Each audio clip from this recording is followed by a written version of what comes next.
Hello दोस्तों, आज जानते हैं भारत की आज़ादी में मुस्लिमों का योगदान किन किन का रहा है। सबसे पहले हम देखेंगे भारत छोड़ो आंदोलन की शुरुआत एक मुस्लिम ने की थी जिनका नाम यूसुफ मेहर अली था। इन्होंने 1942 में इस नारे का प्रयोग किया और साइमन गो बैक का नारा भी दिया। असहयोग आंदोलन की शुरुआत भी एक मुस्लिम ने ही दी थी। 1920 में खिलाफत आंदोलन मौलाना अबुल कलाम आज़ाद द्वारा की गई और साथ में मौलाना जौहर अली थे। बहुत कम लोग जानते होंगे कि सबसे पहले अंग्रेजी प्रोडक्ट का बहिष्कार करने वाले भी मुस्लिम ही थे। भारत के सबसे बड़े शुगर व्यापारी हाजी सूफी सिद्दीक ने अपनी फैक्ट्री बंद कर दी थी। फैक्ट्री बंद कर दी थी। फैक्ट्री इतनी बड़ी थी कि इनके द्वारा बनाई गई शुगर पूरे इंग्लैंड में बिकती थी। और ये जानकर आपको बहुत बड़ी हैरानी होगी कि बाटा कंपनी भी मुसलमान की थी, लेकिन असहयोग आंदोलन के दौरान एक अंग्रेज ने खरीद ली थी।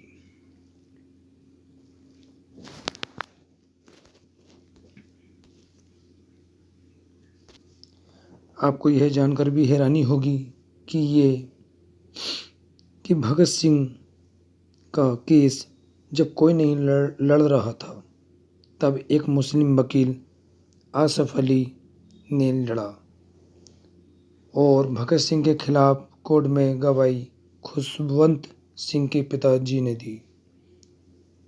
और आपको जानकर यह भी बहुत हैरानी होगी कि इंकलाब का नारा देने वाले भी एक मुसलमान थे जिनका नाम हजरत मोहनी था। आपको जानकर यह भी हैरानी होगी कि हजरत मोहनी साहब ने ही भारत की आज़ादी की रूपरेखा तैयार की थी।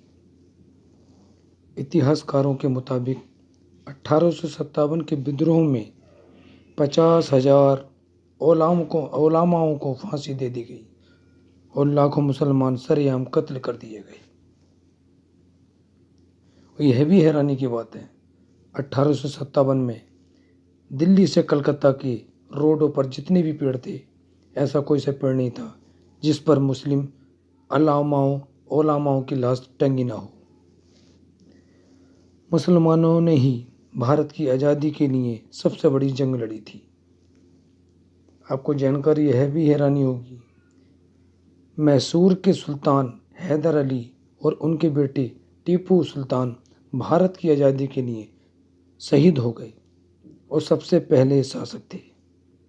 मैसूर क्रांतिकारी अशफाक उल्लाह खां सबसे कम उम्र में फांसी पाने वाले भारत के पहले व्यक्ति थे। बहुत कम लोग जानते हैं कि जय हिंद का नारा एक मुस्लिम व्यक्ति के द्वारा दिया गया जिनका नाम आबिद अल हसन सफ़ानी था। यह नारा आज भी भारतीय सेना में शासकीय प्रणाली में बड़े सम्मानपूर्वक इस्तेमाल किया जाता है। बहुत कम लोग जानते हैं कि तिरंगे का निर्माण करने वाली सुरैया तैयब जी भी मुस्लिम थीं, जो कि हैदराबाद से बिलोंग करती हैं।